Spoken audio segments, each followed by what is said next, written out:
অঞ্চল পর্যন্ত ছড়িয়ে পড়েছে।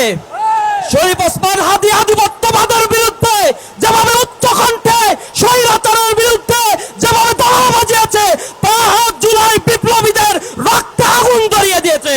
শরীফ ওসমান হাদী ভাইয়ের উপরে যে হামলা হয়েছে, আপনারা জানেন এই হামলার পর থেকে বাংলাদেশের প্রত্যন্ত অঞ্চলগুলোর মানুষেরা শরীফ ওসমান হাদী ভাইয়ের জন্য আল্লাহ রাব্বুল আলামিনের কাছে কায়মান বাক্যে প্রার্থনা করছে। এই হাদী আমাদের বাংলাদেশের জন্য খুব বেশি এখন প্রয়োজন। শরীফ ওসমান হাদী হচ্ছে একটা আগ্নেয়গিরির নাম, যার লাভা আজ বাংলাদেশের প্রত্যন্ত অঞ্চল পর্যন্ত ছড়িয়ে পড়েছে। শরীফ ওসমান হাদী আধিপত্যবাদের বিরুদ্ধে যেভাবে উচ্চকণ্ঠে স্বৈরাচারের বিরুদ্ধে যেভাবে তালা বাজিয়েছে, 5 জুলাই বিপ্লবীদের রক্তে আগুন ধরিয়ে দিয়েছে। সুতরাং আমরা বলতে চাই, ওসমান হাদীকে তারা হত্যা করেছে, যাকে তারা আক্রমণ করেছে, অনতি বিলম্বে এই ফ্যাসিবাদের দোষরদের গ্রেফতার করতে হবে। স্বরাষ্ট্র মন্ত্রণালয়ের দৃষ্টি আকর্ষণ করছি, তিনি আজও এখনো পর্যন্ত কার্যকর কোনো পদক্ষেপ গ্রহণ করতে পারেন নাই।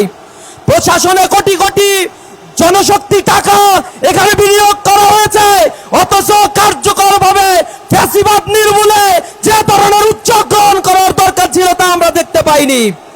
জুলাই পরবর্তী যে সকল নেতা কর্মী এবং সন্ত্রাসী আওয়ামী ফ্যাসিবাদকে গ্রেফতার করা হয়েছিল, তার অধিকাংশকেই আজ মুক্ত করে অস্ত্রের চোরাচালানির মাধ্যমে তারা আজ সন্ত্রাসীর স্বর্গরাজ্যে পরিণত করেছে। আমরা সরকারের দৃষ্টি আকর্ষণ করে বলতে চাই, অনতিবিলম্বে অবৈধ অস্ত্র যেগুলো রয়েছে সেজন্য সাঁড়াশি অভিযান পরিচালনা করতে হবে। বাংলাদেশে আগামী যে সংসদ নির্বাচনের ঘোষণা দেওয়া হয়েছে, সেই সংসদ নির্বাচনের জন্য একটি লেভেল প্লেইং ফিল্ড গঠনের জন্য এখন থেকেই সরকারকে জনগণের আস্থা অর্জনের চেষ্টা করতে হবে। অন্যথায় জুলাই বিপ্লবীরা আবার রাস্তায় নামবে, তাদের সংঘবদ্ধ সমৃদ্ধ এই বাংলাদেশকে গড়ে তোলার জন্য এই তরুণ প্রজন্ম প্রয়োজনে আবার প্রতিরোধ গড়ে তুলবে।